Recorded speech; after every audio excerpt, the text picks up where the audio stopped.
महाशिव पुराण श्री कोटिरुद्र संहिता 30वां अध्याय। नागेश्वर लिंग की उत्पत्ति व महात्म्य। सूत जी बोले, हे ऋषियों, एक दिन सुप्रिय को भगवान शिव का पूजन करते हुए दारुक के किसी दूत ने देख लिया और जाकर दारुक को बता दिया। यह जानकर दुष्ट दारुक जेल में गया और सुप्रिय से बोला, बनिए, सच बता कि तू किस देवता की पूजा कर रहा है, अन्यथा मैं तुम्हें मार डालूंगा। बहुत पूछने पर भी जब सुप्रिय ने कुछ नहीं बताया, तब क्रोधित होकर राक्षसराज दारुक ने उस बनिए को मारने की आज्ञा दे दी।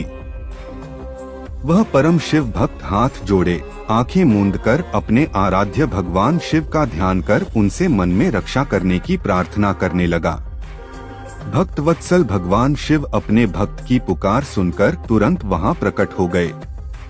अपने भक्त की ओर बढ़ते उन राक्षसों को देखकर भगवान शिव ने पाशुपत अस्त्र उठा लिया और उन राक्षसों का एक पल में ही नाश कर दिया।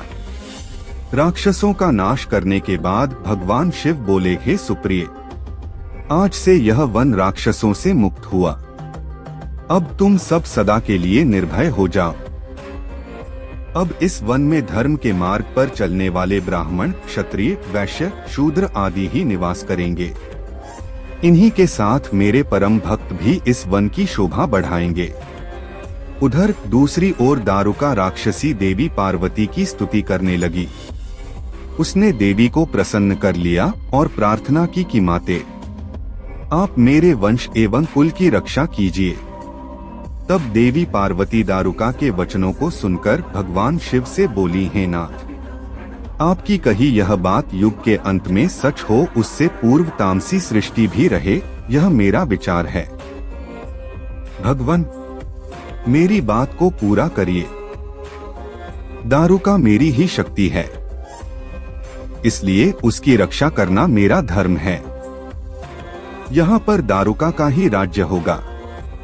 देवी पार्वती के इन वचनों को सुनकर भगवान शिव बोले, हे प्रिय, आपकी इच्छा अवश्य ही पूरी होगी, परंतु अपने भक्तों की रक्षा के लिए मैं यहीं पर स्थित रहूंगा, ताकि कोई भी उनकी जाति और धर्म के विरुद्ध कोई आचरण न कर सके। जो मनुष्य धर्म के मार्ग का अनुसरण करते हुए भक्ति भावना के साथ प्रेम पूर्वक मेरा दर्शन करेगा, वह चक्रवर्ती राजा हो जाएगा। कलयुग के अंत में और सतयुग के आरंभ में महासेन का पुत्र वीरसेन राजाओं का भी राजा होगा, और जब वह यहाँ आकर मेरे दर्शन करेगा तो वह चक्रवर्ती सम्राट बन जाएगा। यह कहकर भगवान शिव और देवी पार्वती वहाँ ज्योतिर्मय रूप में पार्थिव लिंग में स्थित हो गए। त्रिलोकीनाथ भगवान शिव नागेश्वर नाम से व देवी पार्वती नागेश्वरी नाम से प्रसिद्ध हुई। भगवान शिव पार्वती अनेक प्रकार की लीलाएं करते हुए वहाँ स्थित हो गए।